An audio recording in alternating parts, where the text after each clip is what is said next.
You want to document your visit. Oh. It's historic, Yeah. huh? Should have put on my suit. Well, I'll be here tonight. Do you want to sit somewhere? Oh, Yeah? It's, Sit down and yeah. And watch the Hey, movie. I'm so surprised and nice. Hey, this is a terrific front. You know, this wall. yeah, yeah. And I kind of like it. It's slant, not, Angle. not Then you Yeah, can right. square. Yeah. square. Angles. Yes. See, it slants you off to one side Yeah. and then you Yeah. slide. It goes this way. Yeah. You want to step in here? Oh, well, wherever you.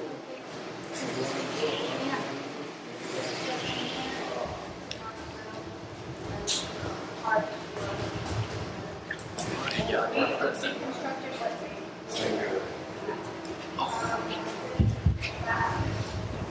Trust them, and they were stripped of their civil rights. These men were the first of thousands of Japanese American soldiers who defended the land of their birth. This is our country. Japan is not our country. No matter how you look at it, you have to fight for your country. It doesn't matter who the enemy is. Most of these soldiers were Nisei, or second-generation Japanese American. Some of these Nisei were Kibei, that is, they were born in America and sent to Japan to be educated. Ironically, while these soldiers were fighting an enemy that shared a common ancestry, their families were imprisoned in the United States by the same government the MIS soldiers had sworn to defend. We take the oath to uphold the Constitution and fight for freedom and liberty, and to find your parents and siblings that we can. It was very difficult. Japanese Americans in the Pacific War had to fight three wars. One was obviously the enemy and discrimination at home. But we in the MIS had to fight another war to prove ourselves in battle because we're always suspect of our loyalty. The MIS soldiers interrogated prisoners, translated captured documents and diaries, intercepted communications, flushed out enemy soldiers and civilians from caves, and infiltrated enemy lines. You got to know the culture and the background, because it's not just a matter of putting words together. It's a very complicated situation. You're not talking to friends, you're talking between two enemies trying to get information to help your own side. They didn't have the luxury of treating Japanese soldiers that they were fighting against as non-human creatures. They knew they were human. They knew they had feelings. They read their diaries and letters. Even after the Japanese soldiers had died, they could read the soldiers' letters and diaries. They cried over some of this stuff. After the war, during the occupation of Japan, the MIS soldiers helped establish peace and spread democracy in the Pacific. Without the Nisei, particularly the Kibei, who had had both the advantage and disadvantage of having spent years in Japan learning the language, but even more important, learning the philosophy of the Japanese in Japan. Without that specific understanding, emotion, and compassion, it would have been impossible for MacArthur and the American government to have instituted the kind of democracy that Japan enjoyed and was able to accept at that time. So from that occupation viewpoint, the role of the Nisei in the establishment of Japan as a democracy was absolutely essential. Their service helped win another battle, the fight for redress, when the U.S. government formally apologized for imprisoning those of Japanese ancestry during World War II. The story of these veterans goes on long after their service. In June of 2000, more than a half-century after they served, these soldiers were honored with a Presidential Unit Citation. They had to fight for it because they never served together as a unit. I just want to say that it is with the greatest feeling of humility and honor that I accept this prestigious presidential unit citation for all of the men who served in military intelligence service during World War II. There's no question that no matter what position any of us attain, whether it's me or anyone else in public office or in public service, we've only been able to attain those positions because of the past record of those in the military intelligence service, what our parents taught us, and to me it's sort of a driving force. A force that helped shape a people and a nation.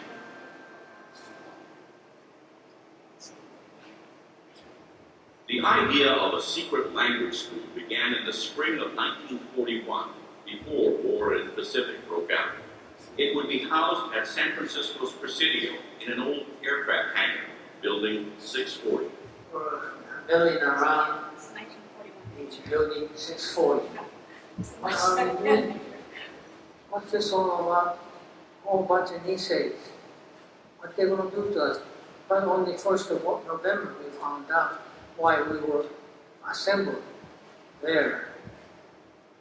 We were to learn Japanese language. I reported to the hangar. I couldn't believe that this is school to begin with. And I couldn't find the door to go into the hangar. Oh, it was a dilapidated building. In fact, it was so cold, because of the cement floor. And we hung our duffel bag on the block. It was a 2-level bunk. Oh, the entire floor, 2-level bunk. One side of the building became the commandant's office, faculty room, and a classroom. And the other half became our living quarters. 60 of us were classified into A, B, and C. A is Kibe. B is Nisei, who spoke a little bit of Japanese and conduct the conversation. C, the kids that never spoke Japanese. And then we had a special section for Caucasian students. You study Islam, from 8 o'clock in the morning to 4 o'clock, and then 7 to 9. So that you're really tired, you sleep well, But the shower facility is limited, so we have to take turns. That was it, very Spartan life. December 7th, 1941 changed everything. The curriculum became intense, and our attitude became different. And we focused more on combat, and what we do in combat, the nature of war, the order of battle, significance, identification of the enemy, geography,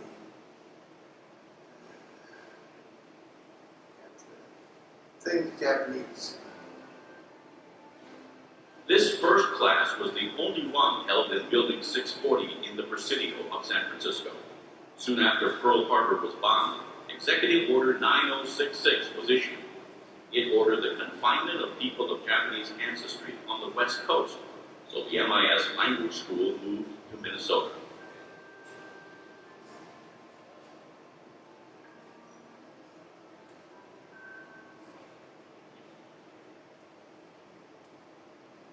Building 640 in the Presidio of San Francisco was the original site of what was first known as the 4th Army Intelligence School and became the Military Intelligence Service Language School. It was the secret training ground during World War II for mostly Japanese American soldiers in Japanese language skills. The National Japanese American Historical Society, the National Park Service, and the Presidio Trust are partnering to create the MIS Historic Learning Center. They will present the little-known story of soldiers who fought the injustices of discrimination and defended their country loyally while their families were imprisoned on the West Coast. Educational programs will focus on the irony of their situation and ask the question, what would you have done? Permanent and temporary exhibits will present archival photographs, oral histories, historic documents, and other artifacts to interpret these times.